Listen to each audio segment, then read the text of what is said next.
Meu nome é Camila Carneiro Dias Rigolin, sou professora do Departamento de Ciência da Informação da UFSCar e dos programas de pós-graduação em Ciência, Tecnologia e Sociedade e Gestão de Organizações e Sistemas Públicos.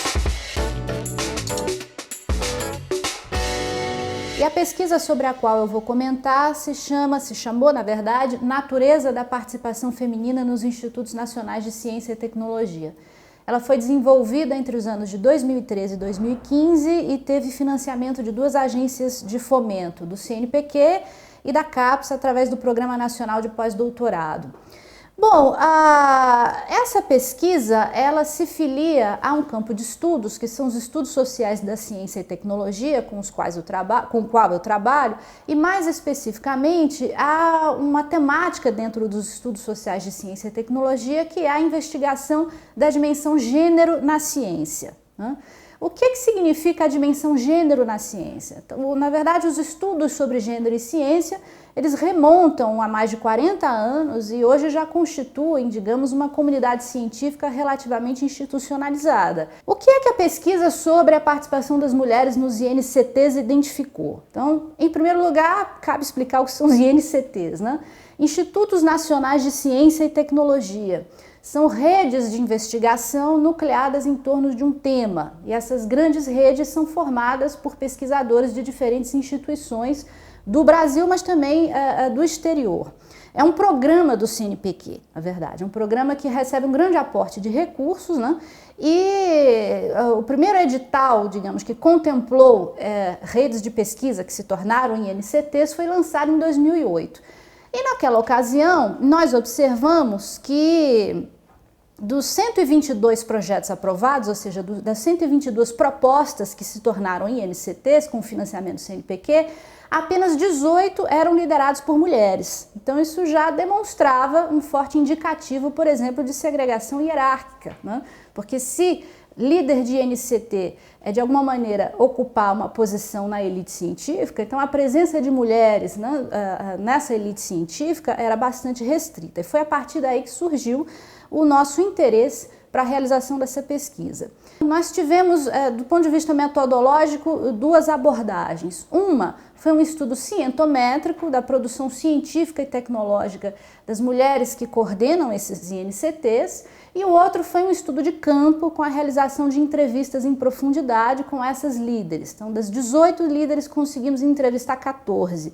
Do ponto de vista da produção científica, essas mulheres que alcançaram essa posição de liderança, de coordenação de INCTs, elas fazem parte daquilo que a sociologia da ciência chama de elite científica. Então, elas têm uma forte produção científica, numerosa, regular, em artigos, com artigos publicados em sua maioria em periódicos internacionais, com alto fator de impacto, todas têm um grande número de citações, a maior parte é bolsista de produtividade em pesquisa de CNPq. Então esse é um perfil dominante.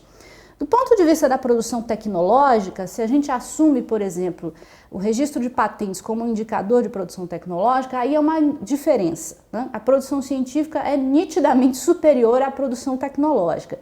Mas há uma explicação para isso, que diz respeito às áreas de conhecimento às quais essas mulheres pertencem. A maior parte delas está nas ciências humanas e sociais, né? Ou na área de meio ambiente, mas majoritariamente ciências humanas e sociais, apenas uma na área de engenharia e 3 na área de saúde. Então isso explicaria, por exemplo, a razão da produção científica ser alta, mas a produção tecnológica não ser tão expressiva.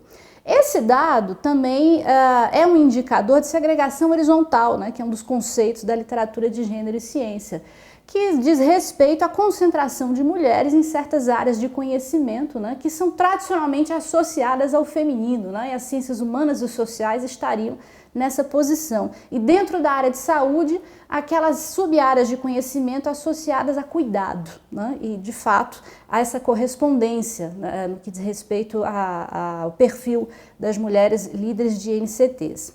Onde as respostas apresentaram a maior variabilidade foram nas questões relativas a conflitos, trabalho e família, né?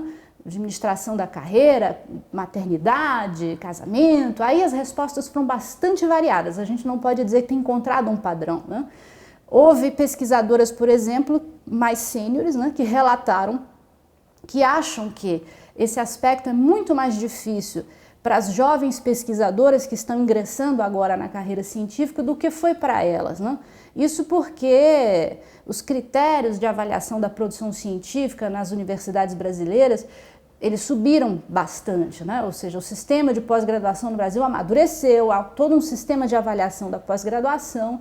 Então a questão da competitividade da produção científica é hoje muito mais premente do que foi para elas quando elas começaram a carreira.